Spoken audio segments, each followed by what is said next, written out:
राजधानी दिल्ली में बढ़ते प्रदूषण ने बढ़ाई दिल्ली वासियों की चिंता।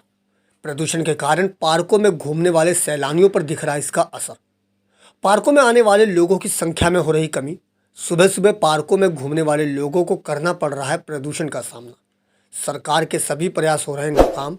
आम लोगों के लिए बना चिंता का विषय। खाली थी, थोड़े पटाखे वगैरह पटके हैं तो प्रदूषण में थोड़ा सा प्रदूषण बढ़ता जा रहा है और आगे जाके और तो होता है। जब घर से निकले थे तो लग रहा था कि बच्चे भी बोल रहे थे कि मम्मा क्या फॉग आ गया। मैं कहा फॉग तो नहीं है, ये ऑब्वियसली पोल्यूशन। जानते हैं पोल्यूशन कितना ही तो बढ़ गया है और ये हम सब के लिए बहुत ही हानिकारक है।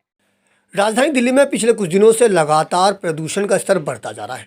खासतौर पर हर बार की तरह इस बार भी दिवाली के बाद प्रदूषण का स्तर खतरे के निशान पर आ गया है। आलम यह हो गया है कि दिल्ली की आबो हवा लोगों के लिए जहरीली सी साबित होती जा रही है, जो कहीं ना कहीं दिल्ली वासियों के लिए चिंता का विषय बनता जा रहा है। दिल्ली की जहरीली हवा खास तौर पर उन लोगों को परेशान कर रही है जो सुबह सुबह पार्कों में ताज़ी हवा लेने के मकसद से आते हैं। हालांकि रविवार की सुबह अन्य दिनों के मुकाबले काफ़ी हद तक ये संतोषजनक रही, लेकिन बावजूद इसके पार्कों में आने वाले सैलानियों में चिंता जरूर देखने को मिली। इसी सिलसिले में हम पहुंचे दिल्ली के रोहिणी सेक्टर 10 स्थित स्वर्ण जयंती पार्क में, जहां रविवार की छुट्टी होने के बावजूद अन्य दिनों के मुकाबले पार्क में घूमने वाले लोगों की संख्या कम दिखी। साथ ही इन लोगों में प्रदूषण को लेकर डर भी साफ देखने को मिला।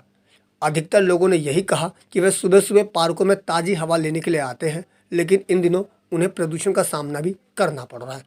पार्क में घूमने वाले अधिकतर लोगों ने इस चिंता व्यक्त करते हुए इसे लोगों के लिए खतरनाक बताया। आपको बता दें कि बीते लगभग एक सप्ताह से दिल्ली की आबो हवा दिल्ली वासियों को परेशान कर रही है। खासतौर पर प्रदूषण के बढ़ते स्तर के कारण ये लोगों के लिए जहरीली हवा भी बनती जा रही है, जिसका सामना दिल्ली वासियों को करना पड़ रहा है। खासतौर पर यह हवा बच्चों, बुजुर्गों और बीमार लोगों के लिए खतरनाक साबित होने वाली है। शायद इसी का परिणाम है कि अब पार्कों में घूमने वालों की संख्या पर भी इसका असर पड़ रहा है। मैं इधर पे सुबह मॉर्निंग में सब बच्चों को एथलेटिक्स की ट्रेनिंग कराता हूँ, छोटे बच्चों को, बड़े बच्चों को। और सर थोड़ा सा प्रदूषण में तो जैसे दिवाली थी, थोड़े पटाखे वगैरह पटके हैं तो प्रदूषण में थोड़ा सा बढ़ा है। और प्रदूषण में थोड़ा इतना बढ़ा है, आँखों में थोड़ा लग रहा है, रनिंग करते हुए दिक्कत हो रही है। तो इसी हमारा मास्क भी ज़रूरी है लगाना, इस टाइम मास्क लगाना चाहिए।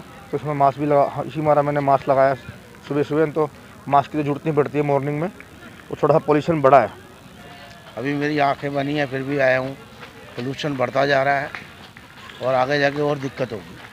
कुछ फ़र्क पड़ा है और आगे और पड़ेगा। पोल्यूशन की काफ़ी बुरी, वेदर की बहुत बुरी कंडीशन हो जाती है, बट इस बार ही थोड़ा सा सही लग रहा है। हम लोग आज ही आए हैं तो हमें तो आज अच्छा लग रहा है यहाँ पर। तो होता है, जब घर से निकले थे तो लग रहा था कि बच्चे भी बोल रहे थे कि मम्मा क्या फॉग आ गया। मैं कहा फॉग तो नहीं है, ये ऑब्वियसली पोल्यूशन ही है। बट ठीक है, पार्क में आके थोड़ा सही लग रहा है। बट हाँ, पोल्यूशन तो ऑब्वियसली आप लोग को भी दिख रहा है, धुंध टाइप तो हो ही रहा है सारे में। ये बहुत ही चिंता का विषय है, क्योंकि पोल्यूशन लेवल इतना हाई हो गया है कि दिल्ली के अंदर लाइफ 4 से 5 साल कम हो गई है। इतना सारा पोल्यूशन है, रहने लायक नहीं रही है अब ये जगह। पहले जो स्थिति थी, हम लोग बच्चों को भी लेके आते थे, एक उत्साह होता था। अब इतना यहाँ स्मोक है, जाहिर सी बात है कि आने का मन नहीं करेगा। वातावरण स्वच्छ होगा तभी पार्क में आएंगे। यहाँ पे अगर हम ज़्यादा पोल्यूशन लेंगे तो उसका कोई फ़ायदा नहीं होगा। आजकल हम सब जानते हैं पोल्यूशन कितना ही तो बढ़ गया है और ये हम सब के लिए बहुत ही हानिकारक है। Specially the people younger age and old age. जो ज़्यादा बूढ़े लोग हैं वो पहले पार्क आते थे, अब वो इतना पार्क नहीं आ सकते बिकॉज ऑफ पोल्यूशन। उनको पहले ही इतनी बीमारियाँ हैं और इस पोल्यूशन से उन्हें और बीमारी हो सकती है, ब्रीदिंग प्रॉब्लम्स एंड ऑल हो सकता है। ऐसे ही छोटे बच्चे, उन लोगों को भी ऐसे पॉल्यूटेड एयर्स पहले से ही जाएगी, उनके लंग्स और इफेक्ट करेंगे। तो हम लोग पोल्यूशन को कंट्रोल कर सकते हैं, अपनी हम खुद ही कर सकते हैं, किसी और पे तो हम डिपेंड हो नहीं सकते इस पे। ज़्यादा है। कल परसों दिवाली पे कह रहे थे पटाखे नहीं चलने चाहिए।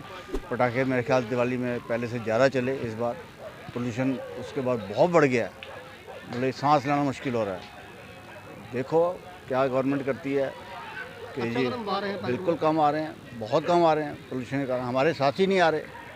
हमारा ग्रुप 15 बंदों का ग्रुप है, लेकिन हम सिर्फ 2 ही है। क्या रहते हैं, बट आज लग रहा है ये फॉग तो नहीं है, पोल्यूशन ही है।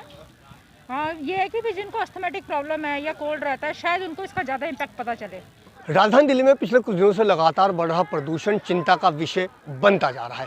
ऐसे में दिल्ली वासियों के लिए ये कहीं ना कहीं खतरे के निशान भी बन रहा है। ऐसे में हम पहुंचे दिल्ली के रोहिणी सेक्टर 10 स्थित स्वर्ण जयंती पार्क, जहां लोग सुबह सुबह ताज़ी हवा लेने के मकसद से आते हैं। यहाँ देख सकते हैं मेरे पीछे लोग किस तरह से एक्सरसाइज करने यहाँ पे बड़ी संख्या में लोग आते हैं, एक्सरसाइज कर रहे हैं।